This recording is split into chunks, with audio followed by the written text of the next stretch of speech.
Buen día tengan todos ustedes. Sean bienvenidos a este espacio, Encuentro con la Palabra de Dios. Curso bíblico teológico impartido por el presbítero Pedro Gutiérrez Farías. Acompáñanos todos los sábados a las 11 de la mañana por este perfil de Facebook. Y recuerda seguirnos a través de nuestros perfiles de Facebook como Diócesis de Ciudad Lázaro Cárdenas y Pedro Gutiérrez Farías. No te lo pierdas. Dichosos los que escuchan la palabra de Dios y la ponen en práctica. Muy buenos días. Con mucho gusto los saluda su amigo el Padre Pedro, para invitarlos a seguirnos en este tema de hoy, de este sábado 18 de julio, donde hoy les presentaremos un resumen de los temas anteriores. Y queremos invitarlos para que lo hagamos con mucho entusiasmo, porque primeramente Dios, el próximo sábado estaremos iniciando ya con el Nuevo Testamento. Y para ello, antes de iniciar, pues desde luego, como siempre, los invitamos a que entremos en la oración para ponernos en las manos de Dios. Señor, nos encontramos nuevamente haciendo esta transmisión. Te agradecemos por el regalo de la vida.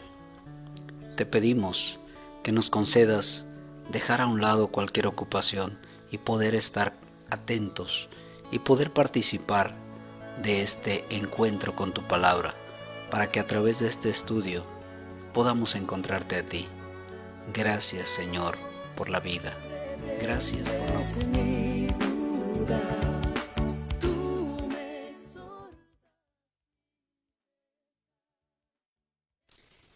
¿Qué tal? Ya estamos nuevamente aquí con ustedes y como les prometimos, vamos a hacer un pequeñísimo resumen para que nos quede claro el tema de la hermenéutica antes de entrar propiamente en el Pentateuco. ¿Qué es la hermenéutica?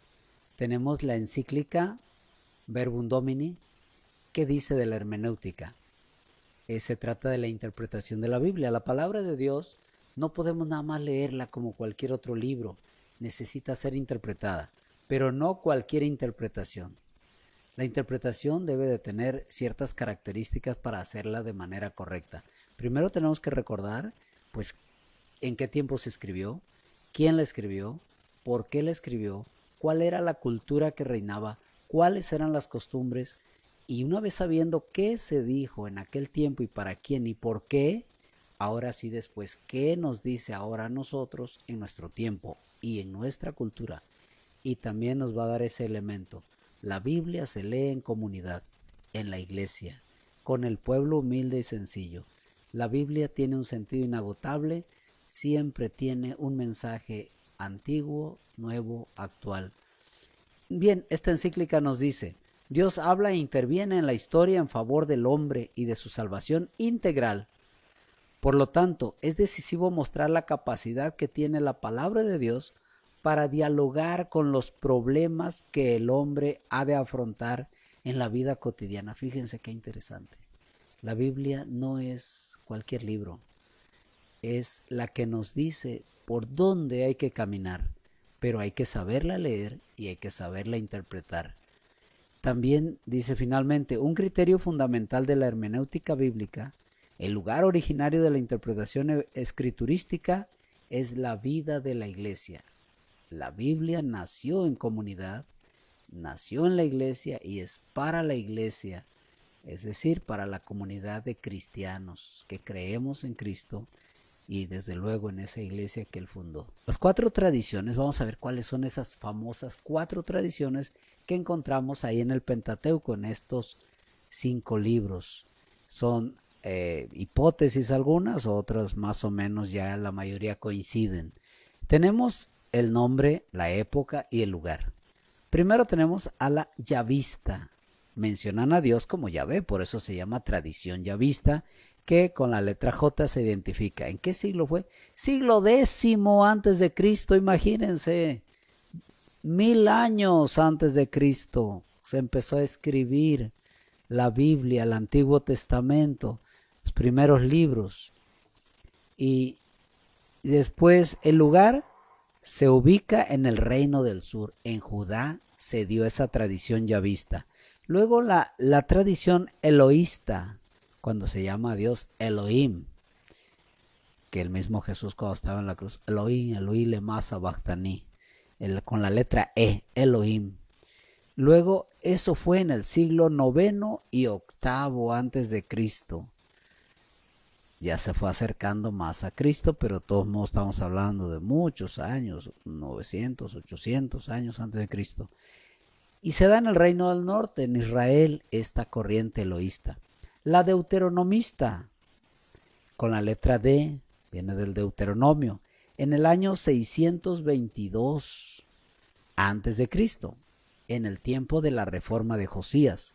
¿En qué lugar? En Jerusalén. Y luego la otra más reciente, la tradición sacerdotal, que se anota con la letra P. Dirán, bueno, ¿y por qué la P si es sacerdotal? Pues ellos la pusieron así, a lo mejor en inglés, de priest, sacerdote. En el siglo VI, y se refiere a la vuelta del destierro. En Jerusalén, esta se da en Jerusalén. Pues bien, ahí tenemos esas tradiciones dentro de estos 5 libros llamados Pentateuco. El Pentateuco o libros de la ley. El Señor Dios concluyó toda la creación y descansó. Dios bendijo el 7º día y lo santificó, porque fue en ese día que descansó de todo el trabajo de la creación. Así fue que el cielo y la tierra fueron creados.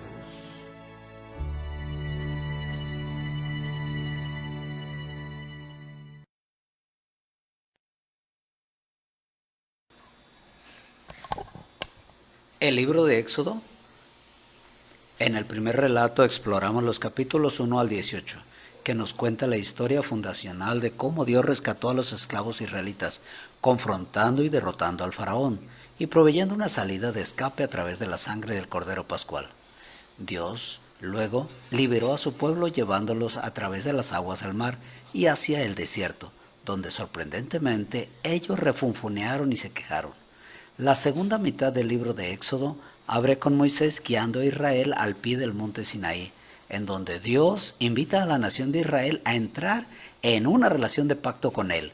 Aquí llegamos a otro momento clave de la narrativa bíblica. Está desarrollando la promesa de Dios a Abraham.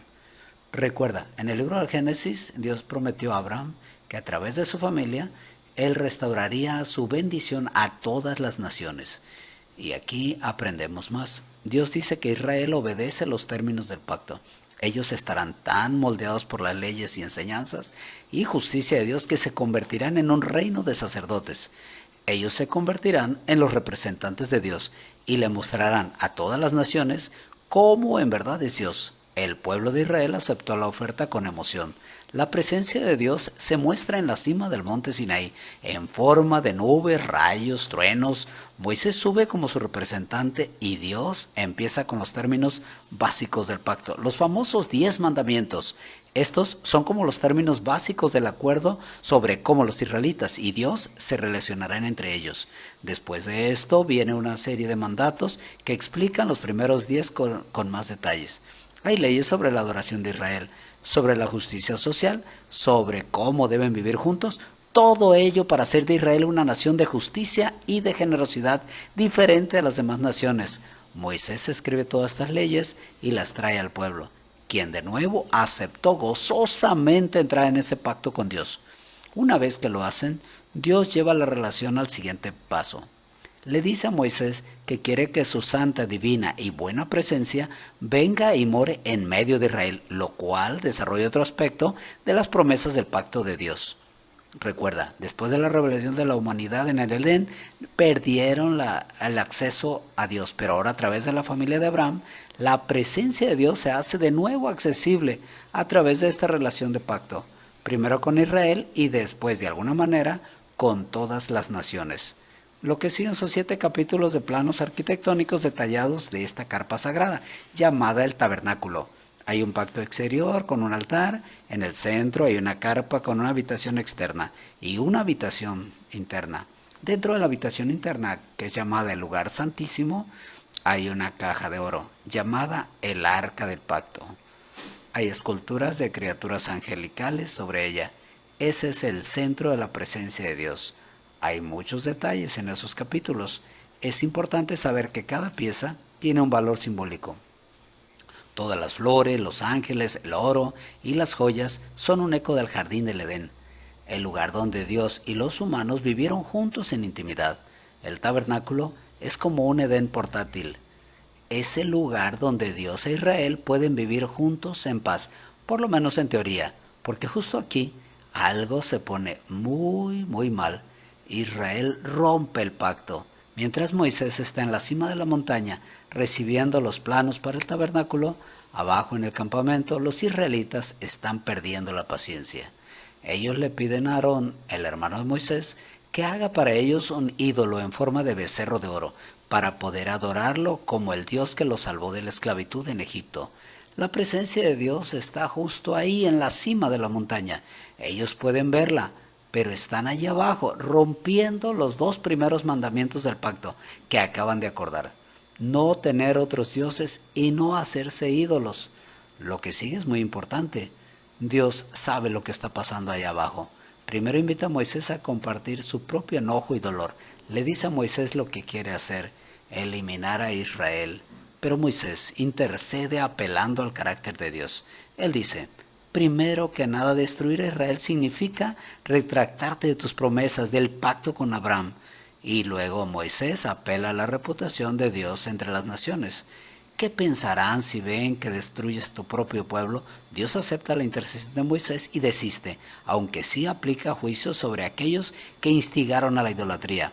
Él perdona a la nación completa y promete renovar su pacto. Es en este punto de la historia que Dios, por primera vez, le describe a Moisés su propio carácter.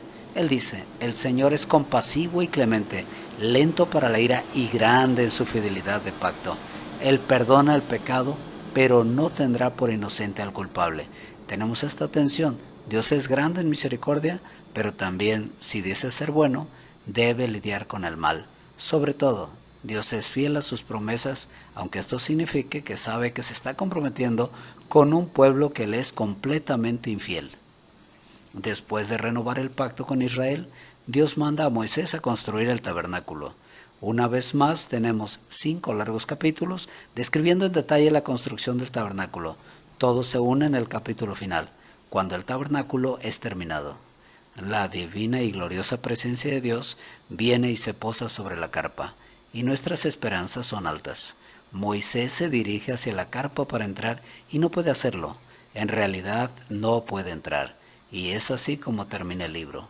Es realmente sorprendente, pero no tanto si te pones a pensar. Ahora puedes ver hasta qué punto el pecado de Israel ha dañado su relación con Dios en más formas de las que imaginamos. El libro empezó, recuerda, con la amenaza malvada del faraón e Israel amenazando la promesa del pacto de Dios. Pero ahora, al final del libro, Israel se ha convertido en su propio peor enemigo. Es su pecado. Los invito para que ahora veamos algo breve sobre el libro de Levítico. El sábado es para el hombre y no el hombre para el sábado, ¿verdad? Entonces, qué importante es esto. La cuestión interesante que podemos rescatar aquí también es en la cuestión de la santidad de Dios, que Dios nos exige santidad tanto al pueblo como a los sacerdotes, que también aquí nos señala cómo los sacerdotes hacían sacrificios de estos corderos, de estos animales que ofrecían como expiación de los pecados, es decir, para el perdón. Y una vez al año también se hacía un sacrificio con un cordero especial para borrar los pecados, ¿verdad? Existían muchas impurezas, como ya lo escuchamos, pero ellos las eliminaban a través de eso, de los sacrificios que hacían los sacerdotes. Entonces ahí ya está mencionando que un hombre pueda perdonar pecados, los sacerdotes, aunque en aquel tiempo era solo figura de lo que vendría después. Ahora Cristo deja a su iglesia, deja a sus apóstoles, les dice: reciban al Espíritu Santo, a los que les perdonen los pecados les quedarán perdonados, y a los que no se los perdonen les quedarán sin perdonar. Juan 20 del 19 al 23. cuando Jesús resucitado se aparece y les da ese poder. Entonces sí, el hombre puede perdonar pecados, el que es ungido por Dios, el que es consagrado, pero en nombre de Dios. El que perdona es Dios. Y por eso no podemos despreciar estos libros del Antiguo Testamento, porque son la base y nos dan cosas muy interesantes, pero no nos podemos quedar tampoco en ellos. Tenemos que concluir con Jesús, con el Nuevo Testamento, con los Evangelios. Por otro ejemplo, la cuestión de las impurezas por comer algunos animales. Ejemplo, la carne de puerco. Para ellos así lo consideraban, que los animales, estos ciertos animales, estaban impuros y que el que comía quedaba impuro, como decir manchado o en pecado. Jesús va a decirnos después que no, que nada de lo que entra al cuerpo lo mancha, sino lo que sale del corazón. Las malas intenciones, las injurias, los odios, las envidias, eso sí mancha el corazón. Entonces vemos que ya es un avance y nosotros al leer la Biblia no podemos quedarnos en el Antiguo Testamento. En primer lugar, nosotros no somos de aquel año, hace casi 3000 años. Nosotros no somos judíos, ni pertenecemos a esa cultura. Pero sí la enseñanza que da, esa sí se continúa. Pero vamos a seguirla conforme a lo que enseñó Jesús posteriormente. Por eso lo he repetido muchas veces. En la iglesia, la liturgia nos presenta una primera lectura del Antiguo Testamento, luego un salmo, luego una segunda de Pablo, normalmente una carta de Pablo, y el Evangelio, que es propiamente las palabras de Jesús, donde Jesús va corrigiendo, aumentando la revelación. Su culmen está en Cristo, en el Nuevo Testamento. Por esos números, pues vamos a seguir emocionándonos ahora con este cantito, proclamar tu palabra. Escuchar tu palabra es inicio de fe, Señor. Meditar tu palabra es captar tu mensaje de amor.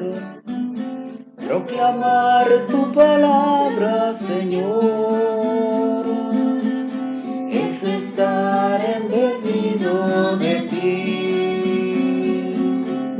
Proclamar tu palabra, Señor, es A dar testimonio de ti, mi Dios. Los invito a que veamos algo sobre el libro de los números. En relación a este libro de los números, tenemos que es un libro que habla de los censos, en primer lugar. Conviene determinar quién es quién dentro del pueblo santo. Para eso hicieron los censos que se narran ahí. Este libro es el sentido de los censos de las tribus, el censo de los levitas, la distribución de las fronteras de los territorios de las tribus. Esto ya sabemos, las tribus del pueblo de Israel, y los levitas se refiere a esa tribu sacerdotal, los sacerdotes de la antigua ley. Es un libro pues que va a hablar de todas las leyes, normas, ritos que ellos utilizaban, ¿verdad? Entonces esto nos va a dar una idea. Como les decía, no vamos a ver todo, es como un pequeño esquema de cómo está estructurado. En sí más o menos tener una idea qué contiene. Lo demás es leerlo, a lo mejor habrá narraciones por ahí medias aburridas quizá, pero es bueno enterarnos de todas estas cosas que el pueblo de Israel tenía así estructurado, sus leyes, sus normas, sus censos, todo eso. Vamos a ir a la siguiente diapositiva, que nos habla de las narraciones. Primero, escenario de las narraciones. ¿Cuál es el escenario de las narraciones que presenta este libro? El Sinaí, del capítulo 1 al 10. Todo lo del Sinaí, lo del monte Sinaí. Luego, del Sinaí al desierto de Moab, son los capítulos siguientes, del 11 al 36. Así ya vamos teniendo una idea por dónde va. Luego, en la siguiente diapositiva, nos vendrá el desierto, lugar de la intimidad con Dios, lugar de la prueba. Entonces va a ser toda esa serie de narraciones interesantes que, pues como les digo, que es bueno leerla. Aquí solamente es un pequeño esquema. Va en narraciones, la parte del desierto, y vamos a ver cuáles son esas algunas narraciones. El maná y las codornices, en el capítulo 11, nos hace esa narración. Luego viene otra narración, los exploradores de la tierra, la famosa tierra prometida. Números 13 al 14 son los capítulos. Luego viene la rebelión de Coré, Datán y Abirán, en el capítulo 16 de los Números. Luego tenemos otra narración, el agua de la roca, cómo brota agua de la roca, en Números 20. Después viene otra narración interesante, la serpiente de bronce, aquella que en el desierto, cuando les están mordiendo las serpientes y matándolos, pues Dios les dice que a Moisés que hagan una serpiente de bronce, la pongan en un palo, la eleven y el que la mire quedará sano. Entonces aquí es algo interesante para saber que en sí Dios no estaba prohibiendo las imágenes. Lo que prohibía en Éxodo 24, aquello que vimos, era que adoraran a otros dioses. Los dioses que ellos tenían, el becerro de oro y el buey apis y tantos más. Eso es lo que sí presenta una visión rápida, clara sobre el contenido hermoso de estos libros de la Escritura, en concreto de este libro del Deuteronomio. Bien, ahora el Pentateuco, como nos dice, son los libros de la ley, esos 5 libros. Tenemos aquí la escuela deuteronomista, es decir, esta corriente de pensamiento que influyó en esta época. Esta fue una corriente religiosa ligada a la reforma del rey Josías por el año 622 a.C. Bien, ahora vamos a ver las características de esta escuela deuteronomista. ¿Cuáles son esas características? 1. Dios ha establecido con Israel una alianza. Dios es, dicen ellos, nuestro Dios. En primer lugar, lo reconocen como su Dios. Nosotros somos su pueblo. Y en el número 2 es el sentido de la historia. El pasado histórico es una lección donde se aprende la fidelidad a Dios. Es decir, que el pueblo de Israel tenía muy claro esta alianza, este pacto.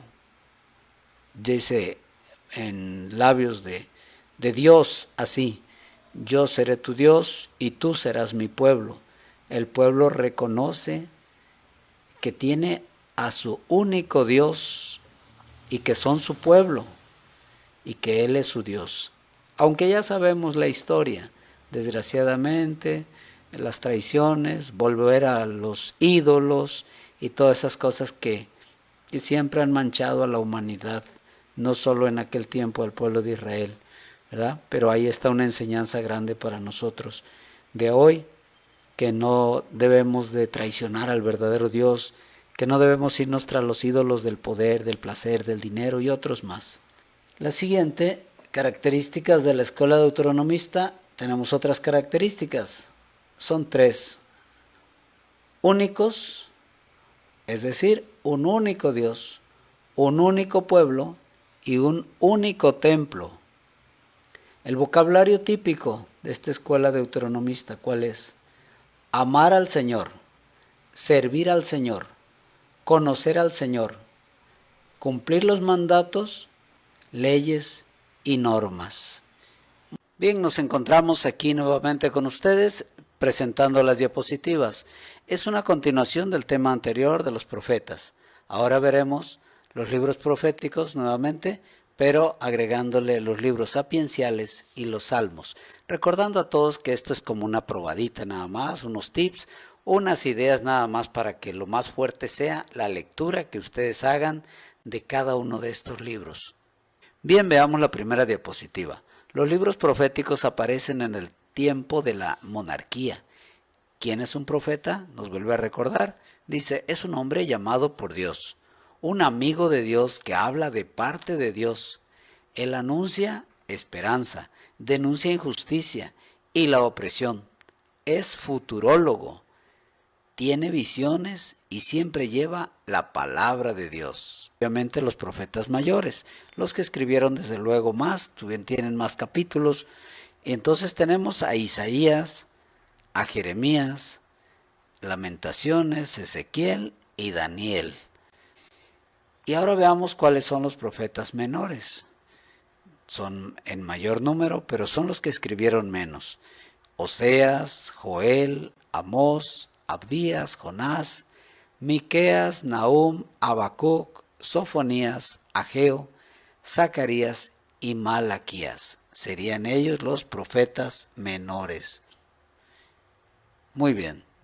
Ahora veamos, los libros sapienciales son Proverbios, Sabiduría, Eclesiastés y Eclesiástico.